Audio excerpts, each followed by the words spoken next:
गर्मियों की छुट्टियां शुरू होते ही आरव का उत्साह चरम पर था। उसने अलमारी खोली और अपना बैग बाहर खींच लिया। उसने अपनी पसंदीदा खिलौना कार, पानी की बोतल और कहानी की किताब को बैग के अंदर व्यवस्थित किया। अगले दिन सूरज निकलने से पहले ही आरव और उसकी मम्मी और पापा ट्रेन में सवार हो गए। खिड़की के बाहर से गुजरते हुए हरे खरे खेत और मिट्टी के घर तेजी से पीछे छूट रहे थे। आरव खिड़की से बाहर देखता रहा। ट्रेन की गड़गड़ाहट के साथ ही वह गांव के छोटे से स्टेशन पर रुकी। आरव ने अपना बैग कंधे पर टांगा और प्लेटफॉर्म पर कूद पड़ा। स्टेशन के बाहर नानी और नना दरवाजे पर खड़े थे। आरव को देखते ही उन्होंने अपने दोनों हाथ फैलाए। आरव तेजी से दौड़कर उनके गले लग गया। नानी के घर के आंगन में एक विशाल आम का पेड़ था, जिसकी डाल पर जूट की रस्सी का झूला हवा में हिल रहा था। एक तरफ मिट्टी के चूल्हे से ताजी रोटियों की सौंधी महक उठ रही थी। आरव ने चैन की सांस ली। अगली सुबह मुर्गे की बांग के साथ ही आरव की नींद खुली। वह सीधे आंगन में पहुंचा। नानी मिट्टी के बर्तन में ताजे दूध की मलाई निकाल रही थी। आरव ने गर्म पराठे और मक्खन का नाश्ता किया। पेट भरते ही वह घर से बाहर गांव की कच्ची पगडंडियों पर दौड़ पड़ा। धूल उड़ रही थी और पैरों के नीचे मिट्टी की पकड़ महसूस हो रही थी। मैदान में कुछ बच्चे गिल्ली डंडा खेल रहे थे। आरव उनके पास पहुंचा और अपना हाथ आगे बढ़ाया। उसने डंडा उठाया और गिल्ली को हवा में उछाल दिया।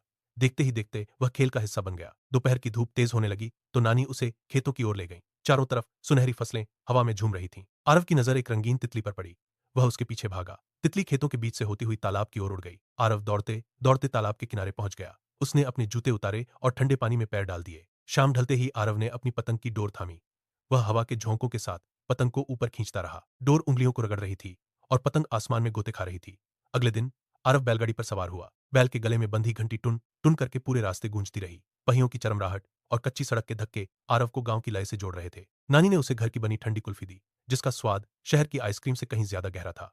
दिन तेजी से ढलने लगे। रात को आंगन में बिछी चारपाई पर लेटे हुए आरव ने ऊपर देखा। अनगिनत तारे आसमान में बिखरे थे। नानी ने पास बैठकर जादुई तारों की कहानियां सुनाना शुरू किया। उनकी आवाज धीमी और स्थिर थी। आरव की आंखें तारों को देखते देखते धीरे धीरे बंद होने लगीं। वह जानता था कि ये दिन रेत की तरह उंगलियों से फिसल रहे हैं। हर बीतती रात के साथ छुट्टियों के खत्म होने का समय करीब आ रहा था। हवा में अब एक हल्की सी उदासी घुलने लगी थी।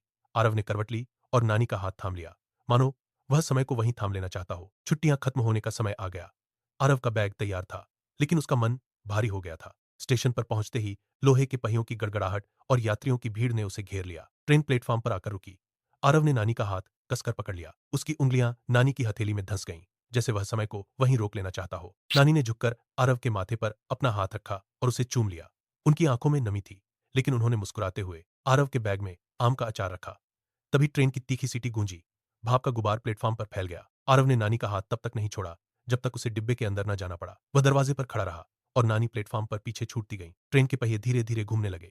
आरव ने नानी की ओर देखते हुए अपना हाथ कसकर रेलिंग पर जमा लिया। ट्रेन की गति बढ़ रही थी। आरव खिड़की के पास खड़ा रहा। उसका हाथ हवा में हिलता रहा। नानी का घर अब एक छोटे बिंदु जैसा दिख रहा था। आरव की आंखों में आंसू थे, जो उसकी गालों पर लकीरें बना रहे थे, लेकिन उसके होठों पर एक हल्की मुस्कान तैर रही थी। उसने अपनी जेब से डायरी निकाली। पन्ने पलटते ही उसने पेन उठाया और कांपते हाथों से लिखा, नानी का गांव, अगले साल फिर मिलेंगे। उसने डायरी बंद की और उसे अपने सीने से लगा लिया। ट्रेन के पहियों की लय अब एक सुकून भरी धुन जैसी लग रही थी। वह जानता था कि मिट्टी की सौंधी महक और नानी का प्यार उसका इंतजार कर रहा है। खिड़की से बाहर का दृश्य धुंधला हो गया था। वह सीट पर पीछे की ओर झुका और अपनी आंखें मूंद लीं। एक गहरी सांस के साथ उसने आने वाली छुट्टियों का सपना देखना शुरू कर दिया।